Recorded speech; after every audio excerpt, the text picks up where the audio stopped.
तीनों अपनी खटिया पर लेट गए। गांव में सन्नाटा पसर चुका था। रात के करीब 12 बज रहे थे। तभी राघव की नींद खुली। उसे जोर से पेशाब महसूस हुई। वह उठकर थोड़ा दूर अंधेरे की तरफ गया।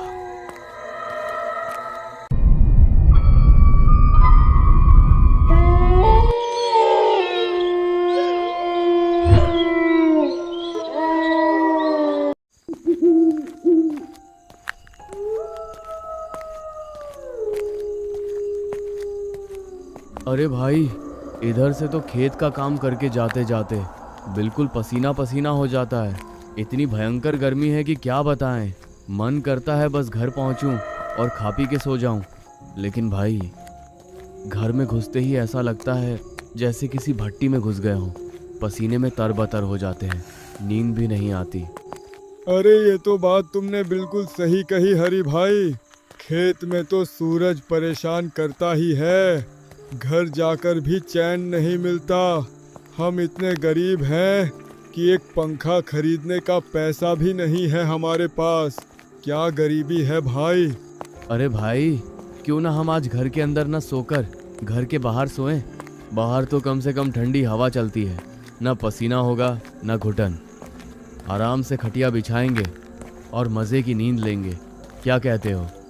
लेकिन भाई, गांव के बड़े बुजुर्ग तो यही कहते हैं कि रात को बाहर सोना खतरे से खाली नहीं।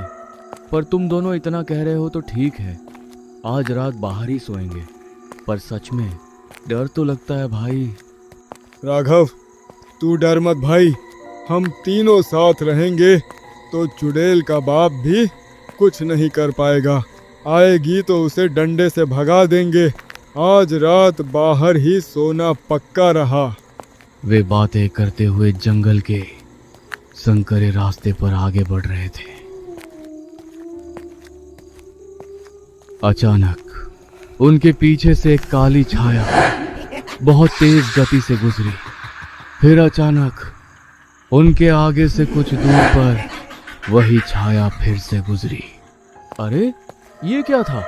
देखा तुमने? कोई हमारे पीछे भागा अभी? अरे कुछ नहीं होगा, कोई जंगली बिल्ली या कुत्ता होगा। चल जल्दी चल, घर पास ही है। वे तेज कदमों से चलते हुए गांव पहुंच गए।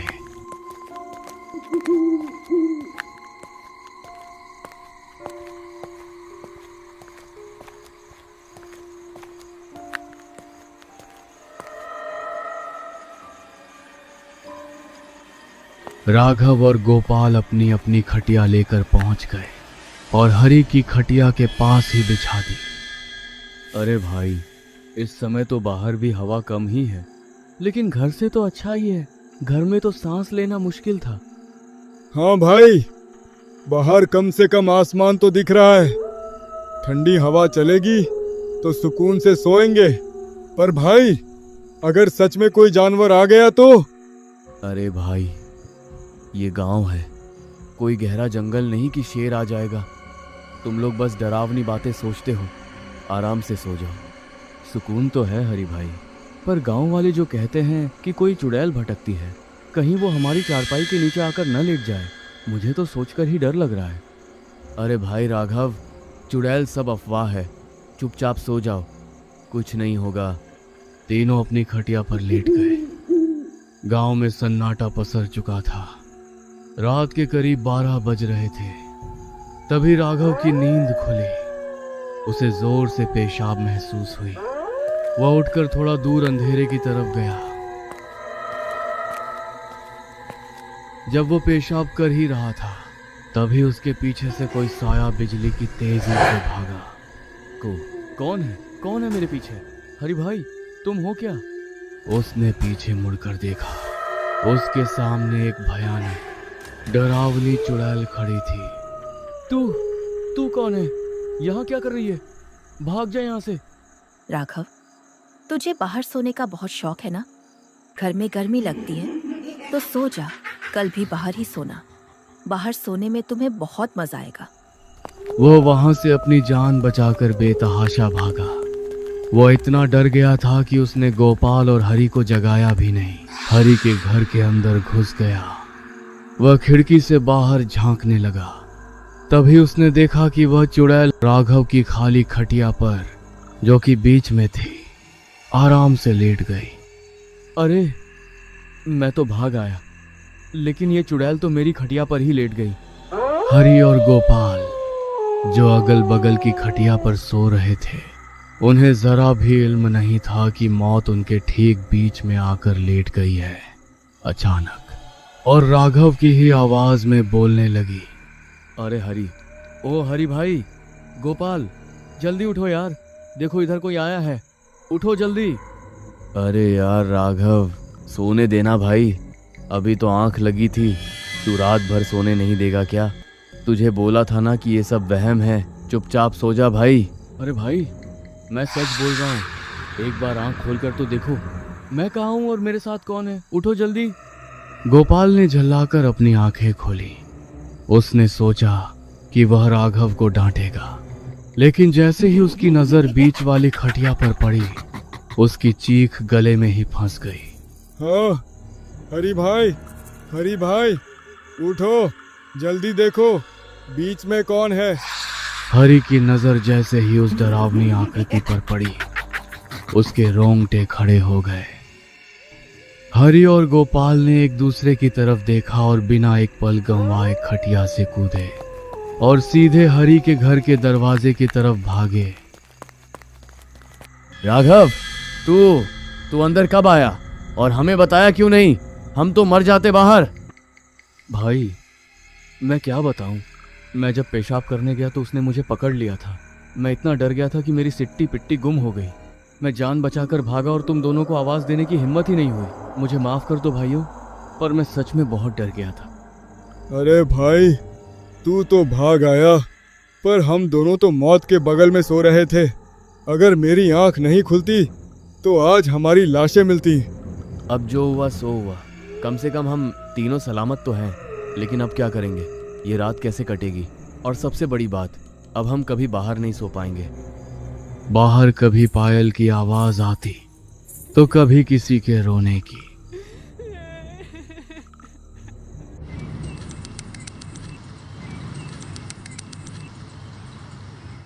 भाई, अब तो हद हो गई। मैं तो अब एक पल भी बाहर नहीं सोऊंगा। लेकिन भाई, रात भर इस कमरे में बिना पंखे के बैठना मुमकिन नहीं है। गर्मी के मारे जान निकल जाएगी। सही कह रहे हो राघव, कल रात जो हुआ उसके बाद बाहर जाने की हिम्मत तो किसी की नहीं होगी। लेकिन अंदर सोएंगे कैसे? पसीने से पूरा बिस्तर गीला हो जाएगा और बीमारी पकड़ लेगी। मुझे एक रास्ता सूझ रहा है। देखो, हम तीनों गरीब हैं, अकेले कोई पंखा नहीं खरीद सकता। लेकिन अगर हम तीनों अपने बचे कुचे पैसे मिला दें तो एक सस्ता सा फर्राटा टेबल फैन आ सकता है। हम तीनों मेरे इसी कमरे में वो पंखा लगाकर सोएंगे, गर्मी भी नहीं लगेगी और हम सुरक्षित भी रहेंगे। वे तीनों तुरंत घर से निकले और दूसरे गांव की ओर पैदल ही चल पड़े। सूरज सिर पर चढ़ाया था और गर्मी का कहर फिर से शुरू हो गया था। वे लंबे रास्ते पर चलते चलते बातें कर रहे थे। भाई, धूप तो देखो, ऐसा लग रहा है जैसे सिर पर किसी ने अंगारे रख दिए हों। चलते चलते पैर जल रहे हैं। बस थोड़ा और भाई, एक बार पंखा आ गया ना तो रात की नींद सुकून की होगी। सोचो, ठंडी हवा आएगी और हम मजे से सोएंगे, न चुड़ैल का डर, न गर्मी की चिंता। वे तीनों तपती सड़क पर चलते रहे। काफी घंटों की मशक्कत के बाद शाम के करीब 4:30 बज गए जब वे दूसरे गांव की बिजली की दुकान पर पहुंचे। अरे भाई साहब, कोई सस्ता सा फर्राटा पंखा दिखाओ। हम गरीब लोग हैं, बस काम चल जाए और हवा अच्छी दे। ये लो भाई, ये वाला नया मॉडल है, 600 में दे दूंगा। बहुत मजबूत है और हवा भी तेज देता है। अरे भाई साहब, 550 ले लो। हम बहुत दूर से पैदल चलकर आए हैं, बड़ी मुश्किल से पैसे जोड़े हैं। चलो ठीक है, तुम लोग गरीब दिखते हो, ले जाओ 550 में। ये लो पंखा। हरि ने पैसे दिए गोपाल ने खुश होकर वह पंखा अपने सिर पर रख लिया। पंखा काफी भारी था।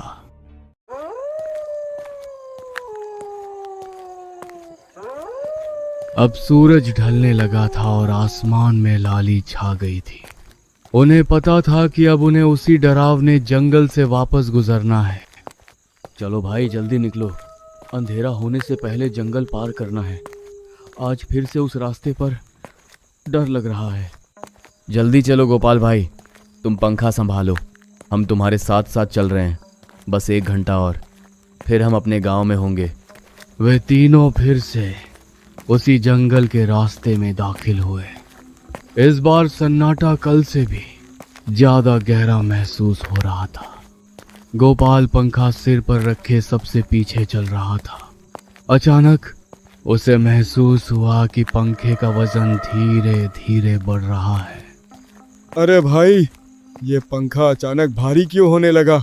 ऐसा लग रहा है जैसे कोई ऊपर से इसे दबा रहा हो। अरे भाई थक गए होगे तुम, इसलिए वजन ज्यादा लग रहा है। लाओ मुझे दे दो थोड़ी देर। नहीं भाई, मैं ले चलूंगा, पर सच में अभी तो हल्का था। गोपाल को पता नहीं था कि उसके सिर पर रखे पंखे के ऊपर एक काला धुंधला साया आकर बैठ गया है। अरे भाई रुको, 1 मिनट रुक जाओ, मेरा दम निकला जा रहा है। ये पंखा अचानक इतना भारी कैसे हो गया? अरे गोपाल भाई, तुम थक गए होगे, सुबह से पैदल चल रहे हैं। भूख और प्यास से शरीर टूट गया है, इसलिए वजन ज्यादा लग रहा है। लेकिन भाई, भारी तो ऐसे लग रहा है कि जैसे कोई मेरे ऊपर और आकर बैठ गया हो। गर्दन अकड़ गई है मेरी। जैसे ही पीछे मुड़कर गोपाल की तरफ देखा, उसकी रूह कांप गई।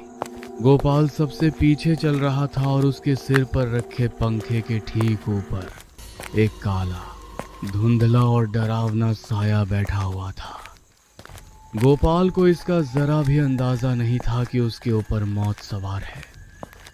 अरे भाई, गोपाल भाई, ये तुम पंखे के ऊपर किसको बैठा कर ला रहे हो भाई? भागो, उसे नीचे फेंको। क्या? किसको बैठा कर ला रहा हूँ? राघव भाई, तुम क्या बोल रहे हो? मैं तो बस पंखा लेकर आ रहा हूँ। क्या तुम्हें कोई दिख रहा है? हाँ भाई, ऊपर एक काला साया बैठा है तुम्हारे। तुम जो पंखा पकड़े हो, उसके ठीक ऊपर एक औरत जैसा साया बैठा हुआ है। वो तुम्हें घूर रही है। क्या? साया बैठा है? ऐसा नहीं हो सकता भाई, कहाँ से साया आ जाएगा? तुम मुझे डराओ मत राघव, पहले ही बहुत डर लग रहा है। गोपाल ने जैसे ही पंखा जोर से हिलाया, वह साया अचानक गायब हो गया। राघव ने अपनी आंखें मली और फिर से देखा तो अब वहां कोई नहीं था। उसे लगा शायद उसकी आंखों का धोखा है, लेकिन जैसे ही वे तीनों फिर से आगे बढ़ने लगे, वही साया अब उनके ठीक सामने रास्ते के बीचों बीच खड़ा था। वह वही चुड़ैल थी जिसकी आंखें अंधेरे में लाल बल्ब की तरह चमक रही थी। तुम तीनों इतनी रात में कहाँ जा रहे हो? अभी गर्मी का मौसम चल रहा है ना, बहुत पसीना आ रहा है तुम सबको। लो, ये पंखा मुझे दे दो, मुझे भी बहुत गर्मी लगती है। तू फिर आ गई? हमें जाने दे, हमने तेरा क्या बिगाड़ा है? हम बस अपने घर जाना चाहते हैं। घर तो तुम तब जाओगे जब मैं चाहूंगी।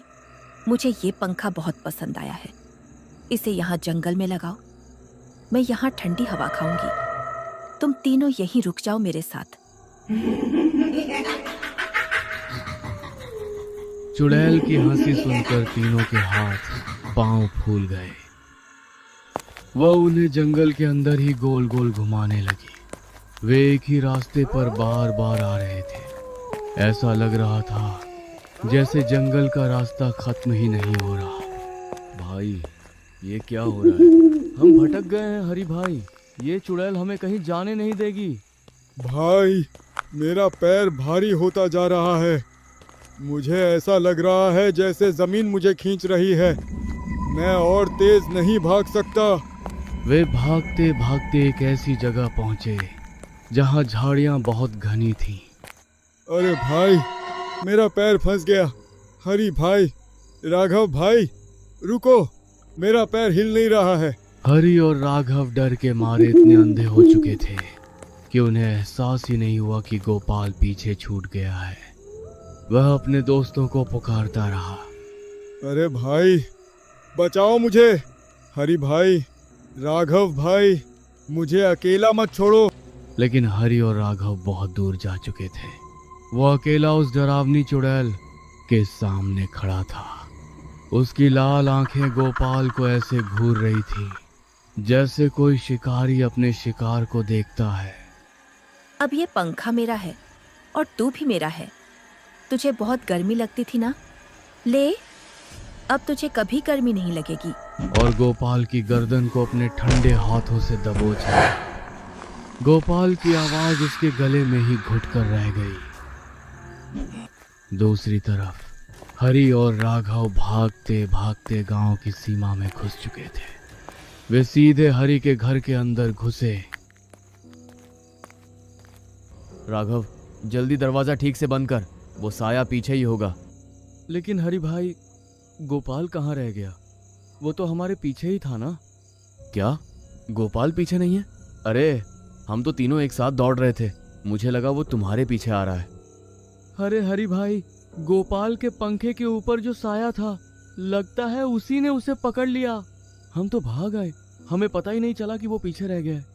हे भगवान, ये क्या हो गया? हमने पीछे मुड़कर एक बार भी नहीं देखा। राघव, गोपाल की जान खतरे में है, हमें वापस जाना चाहिए। पागल हो गए हो क्या हरि भाई? इस अंधेरी रात में उस जंगल में वापस जाना मतलब मौत के मुंह में कूदना है। तुमने देखा नहीं वो चुड़ैल कितनी भयानक थी। अब हम कुछ नहीं कर सकते, सुबह होने का इंतजार करना ही होगा। हाँ भाई, बात तो सही है, पर मेरा मन कचोट रहा है। बेचारा गोपाल हमारी वजह से पंखा लेने गया था, अब उसकी जान चली गई तो हम खुद को कभी माफ नहीं कर पाएंगे। दोनों दोस्त रात भर जागते रहे।